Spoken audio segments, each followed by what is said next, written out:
400 ریال بھرنا پڑے گا، زیارت بھی ہو جائے گی اور پھر واپسی پہ احرام باندھ کے آگے جو میں نے نیت نہیں کی تھی اب میں کر رہی ہوں۔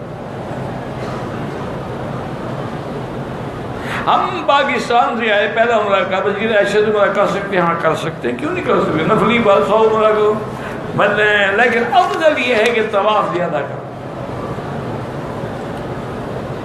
ٹریول ایجنسی والوں نے ہماری اجازت کے بغیر ایک بزرگ خاتون کو جوڑ دیا ہے۔ بہرحال گزارش یہ ہے کہ میرا بھائی یہ جو فرضی محرم بناتے ہیں یہ بہت بڑے گناہ گار ہیں، اور اس میں ہم بھی شامل ہیں۔ ہم اگر کہیں کہ ہم میرے پاسپورٹ میں کسی کو محرم نہ بنانا، اس کا جرات نہیں کر سکتا ہو، لیکن آپ کو وہ سبق پڑھاتا ہے اس کے بغیر جی آپ کو ویزا نہیں ملے گا، اس کے بغیر جی آپ کو محرم بنا کے بھیجیں گے تب ہی ٹکٹ ملے گی۔ یہ سب بہانے ہوتے ہیں، آپ خیال رکھیں کسی کے محرم نہ بنیں۔ آ گئے ہیں اب احتیاط رکھیں، عورت الگ تھلگ رہے، وقت گزار کے اس کو گھر بھیجیں۔ ایک آدمی سے اپنی جان بچانے کے لیے دوسرے آدمی کو قتل کر دیا، قتل کرنا کر دوسرا آدمی، بہرحال یہ اللہ جانتا ہے نا کہ واقعی وہ بھی اس کو قتل کرنا چاہتا تھا کہ نہیں چاہتا تھا، یہ فیصلہ قیامت میں ہوگا، لیکن جس نے قتل کیا اس کو سزائے موت دنیا میں ملے گی۔ باقی اس نے دفاع میں کیا ہے تو یہاں کی کورٹ بھی رعایت دیتی ہے، اس کو 302 میں نہیں 304 میں سزا دیتے ہیں، وہ پھر 5-7 سال قید ہوتی ہے۔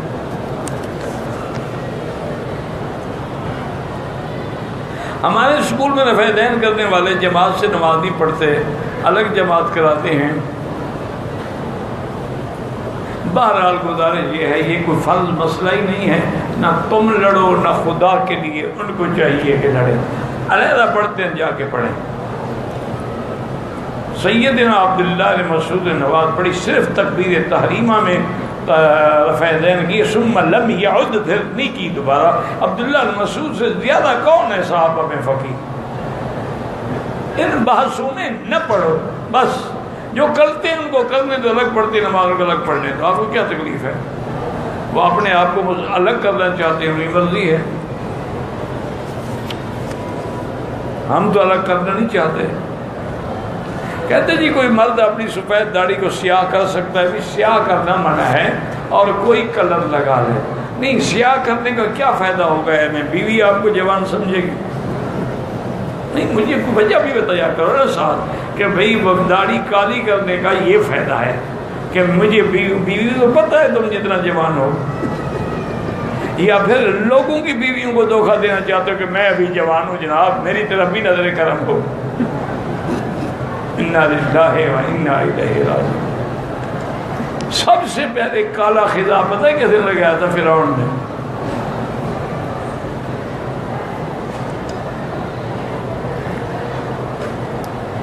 اور کوئی مہندی لگا لو اور کوئی کلر لگا لو، لیکن کالا، بعض علماء نے اجازت دی ہے کہ اگر مجاہد ہے، جہاد پہ جا رہا ہے، وہ لگا سکتا ہے۔ بعد میں یہ بھی لکھا ہے کہ نہیں شادی کرے تو لگا سکتا ہے، لیکن بہرحال نہ ہی لگائیں تو بہتر ہے، منہ کالا کرنے سے کوئی جوان نہیں بنتا۔ اگر عمرے کے آخری رکن سر منڈانے سے فارغ ہو کر نماز پڑھنے کی ضرورت پیش آ جائے تو سر ڈھانک کے پڑھیں، نہیں، جب تک آپ احرام میں ہیں سر نہ منڈوائیں، آپ نماز پڑھیں گے سر پہ کپڑا نہیں ڈالیں گے، کیونکہ آپ تو احرام میں ہیں۔ سر منڈا لیں گے تو اب سر پہ کپڑا ڈال سکتے ہیں، احرام ختم ہو گیا۔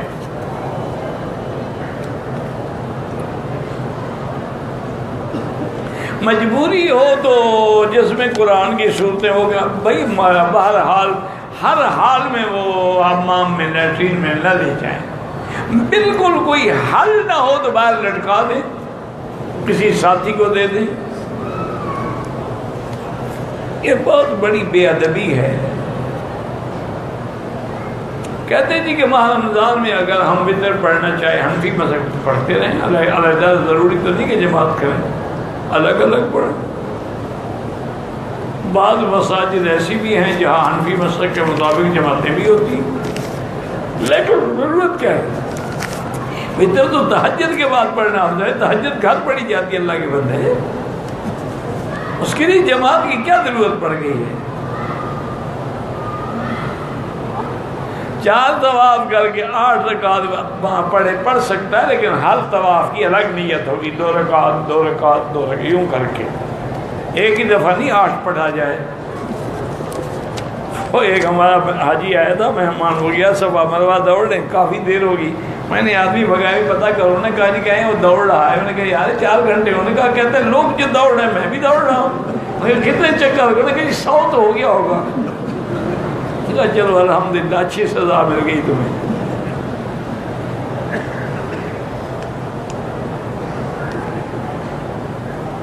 اب آج کل تو رواج ہے میرا بھائی، کوئی عمرے کے لیے کچھ 100 میں 1% لوگ ہیں عمرے پہ آئے ہیں، ورنہ ہر زبان میں عمرے کی کتابیں موجود ہیں، طریقہ موجود ہے، آداب موجود ہیں، فرائض موجود ہیں، واجبات موجود ہیں، سنن موجود ہیں، حتیٰ کہ بعد میں تو باقاعدہ فوٹو دیے ہوئے ہیں، پھر بھی تم غلط نہیں کرتے، مانا کہ شوق ہی نہیں ہے، بس ایک رونق میلہ ہے، آ گئے تو آ گئے۔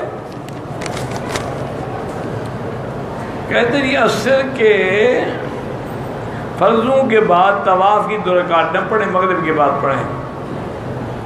طواف کے 2 چکر لگا کر موبائل میں پتہ نہیں کیا ہے، میں نے سمجھ نہیں سکا، باقی 5 چکر لگا کر طواف، مجھے پتہ نہیں کیا لکھا ہے تو نے۔ اگر مدینے میں عورت کو ایام حیض آ جائے، احرام باندھ کے دوران مکہ آ سکتے ہیں، بالکل آ سکتی ہے، بیٹھی رہے، پھر مسجد عائشہ جانے کی بھی ضرورت نہیں، وہ تو میقات سے نیت کر کے آئی ہے، اس کو کیا ضرورت ہے مسجد عائشہ جائے؟ جب پاک ہو سادہ پانی سے غسل کرے اور عمرہ کرے۔ غار ثور یا غار حرا میں کوئی جائے تو منع نہیں ہے، حکم بھی نہیں ہے، اور اس واقعے کے بعد پھر ہمیں کوئی یہ کتابوں میں نہیں ملتا کہ کبھی صحابہ بھی گئے ہوں، نہ کبھی تابعین گئے ہیں، لیکن کوئی جائے ہم منع نہیں کرتے، لیکن حکم کوئی نہیں۔ 8 یا 12 رکعت تراویح ہو سکتی ہے، نہ ہی پڑھے تو کون پوچھے گا تمہیں؟ جب 8 رکعت ہے، 12 بھی ہیں، تو 20 کیوں نہیں پڑھتے ہو کہ ساری حدیثوں پہ عمل ہو جائے؟ 8 تو تم نے پڑھ لی، پھر 12 والی حدیث کا عمل کیا ہوگا؟ 12 تو پڑھ لی، لیکن 20 والی حدیث کا عمل کون کرے گا؟ اس لیے ایسا عمل کرو کہ ساری حدیثوں پہ عمل ہو جائے، 20 رکعت ہی پڑھا کرو۔ اگر 4 یا 5 عورتیں جن کی عمر 45 سال سے زیادہ ہیں، ہاں وہ بغیر محرم کے 4-5 عورتیں مل کے آ سکتی ہیں، عمر زیادہ ہو تو اس کے لیے گنجائش ہے۔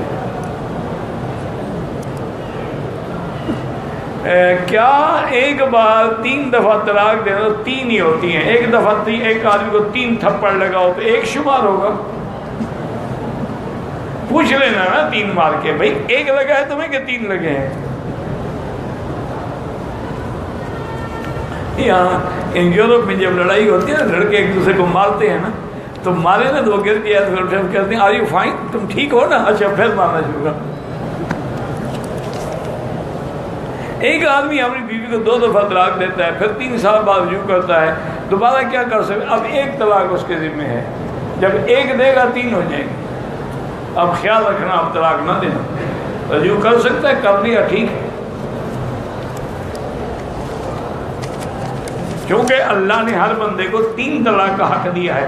2 گولیاں تم استعمال کر چکے، اب چیمبر میں صرف 1 گولی رہ گئی ہے۔ جوتی پہن کے طواف کر سکتے ہیں؟ ہاں جی، اگر جوتی پاک ہے تو کر سکتے ہیں۔ میلاد کی شرعی حیثیت بدعت ہے۔ 12 ربیع الاول کو درود شریف زیادہ پڑھیں۔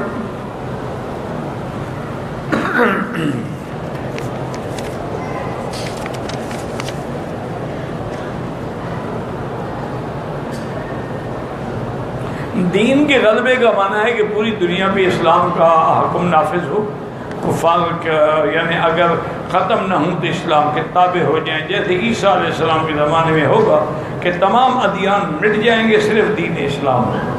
اور حضرت عیسیٰ علیہ السلام بھی اعلان کریں گے یا اسلام یس تلوار۔ وہی جب دین نافذ ہوگا تو نظام عدل بھی ہوگا، سب ہوگا۔ تربیت یافتہ جماعت کی تیاری تو آپ کوشش کریں نا، آپ بنائیں نا جماعت۔ اگر آپ کو ابھی تک کوئی جماعت دین کا کام کرنے والی نہیں ملی، خود ہمت کرو، سارا کام لوگوں پر تو نہ چھوڑو، ہم دیکھیں تم کیا کرتے ہو۔ ہم تو مولوی غلط ہیں نا، تم صحیح کر کے دکھاؤ نا۔ باتیں ہیں بس۔ بعض کہتا ہے مجید میں یعنی حج کا ذکر نہیں ہے، حج کا ذکر نہیں ہے، سارا قرآن حج سے بھرا ہوا ہے۔ اتم الحج والعمرۃ للہ وأذن فی الناس بالحج یاتوک رجالا، یہ سارا تمہیں پتہ نہیں لگا، حج کا ذکر نہیں۔ ہاں یہ ہے کہ بھینس کا ذکر نہیں ہے، گائے کا تو ہے، جب گائے حلال ہے تو بھینس حلال ہے۔ جو شرائط گائے میں ہیں وہی بھینس میں ہے، جو بکری میں ہیں وہی ہرن میں ہے، ورنہ ہرن کا نام تو نہیں لکھا ہوا قرآن میں۔ کہ والدہ مدینہ منورہ کی راستے میں فوت ہو گئیں۔ بہرحال حضور کی والدہ کے بارے میں ایک مقام ہے ابوا ما بین المدینہ و مکہ، مکہ اور مدینہ کے درمیان میں، لیکن حضور نے فرمایا کہ جانے کی اجازت نہیں ہے۔ بکرے کا اولا افضل ہے یا دمبے کا، جو قیمتی ہو وہ افضل ہے۔ قیمت دیکھیں نا، قیمت ایک چیز ہے 500 کی، ایک ہے 1000 کی، تو 1000 والا افضل ہے۔ کہتے ہیں جی فاریکس مارکیٹ میں کرنسی ٹریڈنگ اور سونے کی خرید و فروخت کا کام کرتا ہے، مجھے نہیں پتہ ان چیزوں کا۔ جب میں ایک بات کو سمجھتا نہیں تو میں کیسے بتا سکتا ہوں؟ یہ اقتصادی مسائل پر بہتر ہے کہ کسی مفتی سے آپ پوچھیں۔ مسلمانوں کے اعمال کے قبول کی کیا نشانی؟ قبول کی یہ نشانی ہے کہ نیکی کے بعد نیکی کرے، اور اگر نیکی کے بعد گناہ کرے تو مانا پہلی نیکی بھی قبول نہیں ہوگی۔ پاکستان سے آئے عمرہ کرنے کے بعد طائف چلے گئے، واپس مکہ عمرہ کیا، طائف جو ہے میقات ہے، فوراً طائف واپس جا کے عمرہ کریں ورنہ دم دینی پڑے گی۔ عمرہ تو کرنا ہی کرے گا، دم بھی دینی پڑے گی۔ اگر طائف چلے جائیں اور اسی نیت سے عمرہ کر لیں کہ یا اللہ ہم نے جو غلطی کی میقات سے عمرہ چھوڑا تھا اسی کے لیے کریں، تو انشاءاللہ دم بھی نہیں ہوگی اور میقات کا عمرہ بھی نصیب ہو جائے گا۔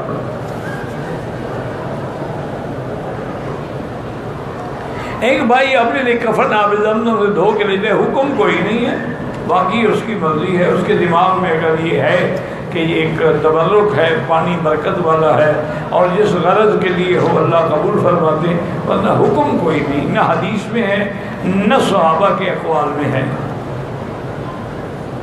50 طوافوں والی مجھے بھی حدیث نہیں ملی ہے کہ 50 طواف کر دیے ثواب ہوتا ہے۔ اگر ہے تو حدیث لکھو نا، صرف یہ نہ لکھو نا۔ کہتے ہیں جی کہ نماز جنازہ کرنا چاہیے، بتا میں ہاں بالکل کرنا چاہیے، صرف اس جانب آگے نہ کھڑے ہوں جس جانب امام ہے۔ مثلا یہ کعبہ ہے، امام اس جانب کھڑا ہے، بس اسی جانب آگے نہ ہوں، ادھر ادھر ادھر آگے ہو سکتے ہیں، کوئی بات نہیں۔ نماز نفل سے سجدے کے دوسری رکعت یا تیسری رکعت میں اعوذ باللہ پڑھ لینا، اعوذ باللہ پڑھنا منع ہے۔ دعا مانگ اللہم انی اعوذ بک من الہم والحزن واعوذ بک من العجز والکسل واعوذ بک من الجبن قرآن کی آیت اعوذ باللہ نہیں پڑھنی، کیونکہ قرآن رکوع یا سجدے میں نہیں پڑھا جاتا۔ قرآن کی دعائیں جو ہے بطور دعا پڑھ سکتے ہیں۔ جدے سے مکہ مکرمہ آتے ہیں، ہمیں راستے میں نماز نہیں پڑھنے دیتے ہیں۔ جدے مکے سے کتنا فاصلہ ہے، بس میں گھنٹے ڈیڑھ گھنٹے میں پہنچ جائیں، جب پہنچ جاؤ مکے میں پڑھ لو، ضروری سیٹ پہ بیٹھ کے پڑھنی ہے۔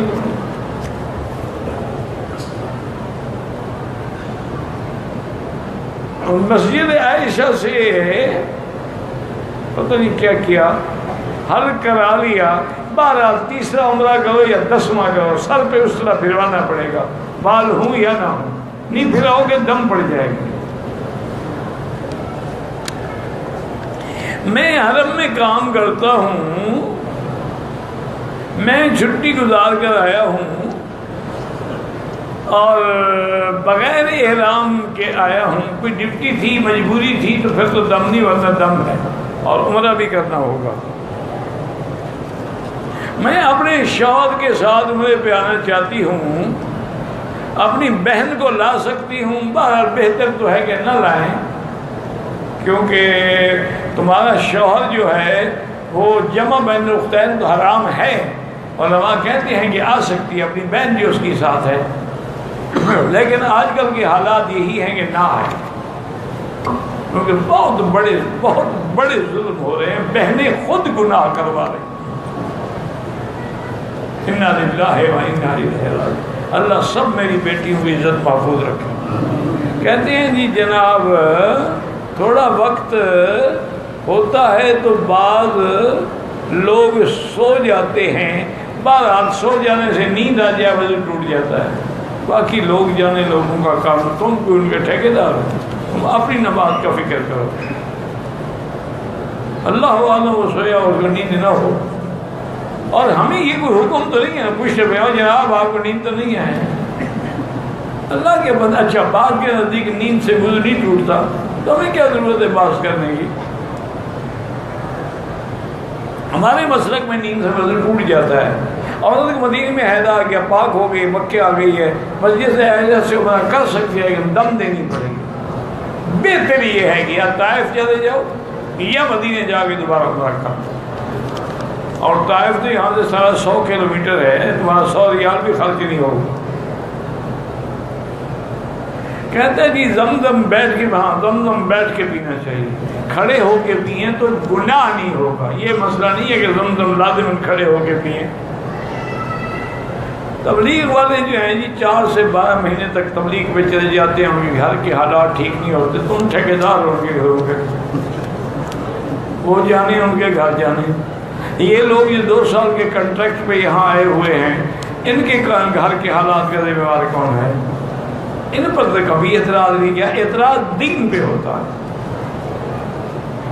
انا للہ و انا، اللہ ان کی مدد کرتا ہے۔ میرے اپنے دوست ہیں میرے، انہوں نے کہا ہم 2 بھائی ہیں، میری 6 مربع زمین ہے، میرے بھائی کی بھی 6 مربع زمین ہے، میں نے 3 مربع کپاس لگائی، اس نے بھی 3 مربع کپاس لگائی۔ ایک دن میرے پاس آ گیا، کہتے بھائی جان میں ملنے آیا ہوں، میں جا رہا ہوں جماعت کے ساتھ۔ میں کہا پاگل ہو گئے ہو، فصل کا موسم ہے، تم نے 3 مربع کپاس لگائی ہوئی ہے، تم چلے جاؤ گے، نہ کوئی نوکر کھاد دے گا، نہ نگرانی کرے گا، نہ وقت پہ پانی لگائے گا، نہ سپرے کرے گا، تو تباہ ہو جائے۔ انہوں نے کہا بس میں نے وعدہ کر لیا حضرت، اگر اللہ کو منظور ہے کہ میرا فصل تباہ ہو جائے تو ہو جائے، میں تو جا رہا ہوں۔ کہا ٹھیک ہے بھائی۔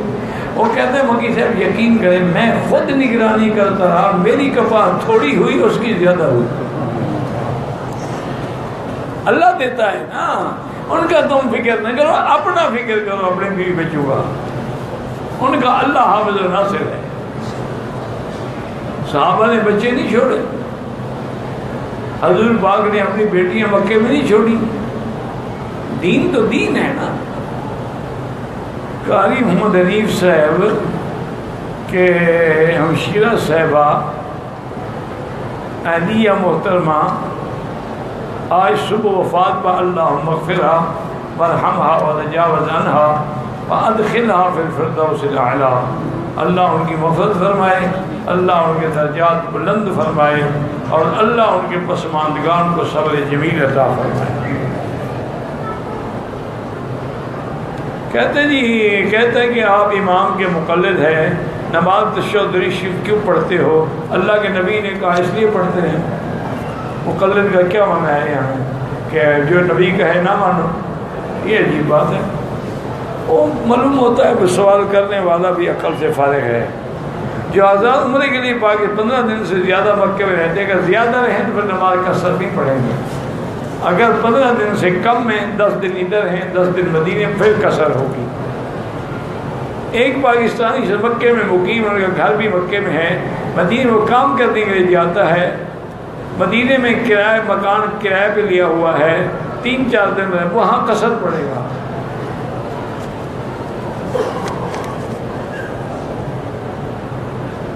ہوٹل کی مسجد میں نماز پڑھی ہے، امام جو تھا اس کے سر پر نہ ٹوپی تھی نہ ہی اس کی داڑھی تھی. ماشاءاللہ بس نماز تو ہو جائے گی, ثواب شواب کوئی نہیں.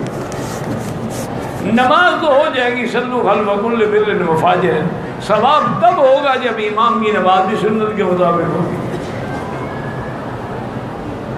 طواف کے دوران وضو ٹوٹ جائے تو آپ چھوڑ دیں, وضو کریں, پھر دوبارہ شروع کریں. اگر حرم میں جماعت کھڑی ہوگی, وضو ٹوٹ گیا, چھوڑ دیں. تھوڑا کہ جماعت کھڑی ہو جائے تو بغیر وضو کے پڑھ لیں. کہتے ہیں جی کہ جدہ جائیں شادی میں 3-4 گھنٹے کے لیے, تو واپسی پہ آتے ہی عمرہ کرنا ضروری ہے؟ کوئی عمرہ ضروری نہیں.